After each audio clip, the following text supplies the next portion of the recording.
Li hanno visti vagare lungo la statale del Santo, c'è chi dice fossero 15, chi almeno una trentina. L'allarme è scattato venerdì sera, automobilisti in transito lungo la regionale 308 all'altezza di Campodarsego cominciano a chiamare i vigili perché notano dei cittadini bengalesi che camminano in gruppo senza mascherina. Anche il presidente della provincia, Fabio Bui, nota la scena e avverte le forze dell'ordine.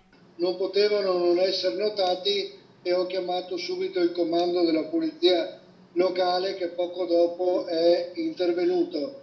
E fino a stanotte li abbiamo trattenuti a Campodarsego per i primi accertamenti, anche per capire bene come mai 15 persone erano lì.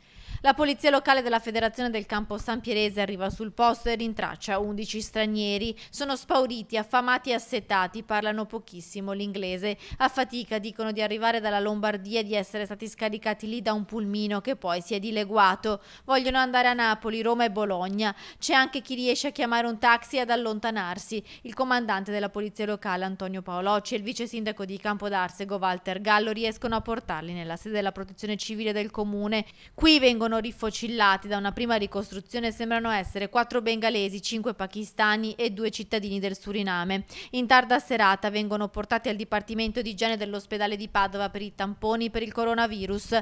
L'esito arriva in piena notte, tutti negativi, un primo sospiro di sollievo, ma la vicenda è inquietante. Dietro potrebbe esserci l'ombra del caporalato legata all'emergenza sanitaria, la paura dei controlli dopo che nelle scorse ore l'Italia ha bloccato l'ingresso delle persone provenienti dal Bangladesh dove il virus è nel suo picco.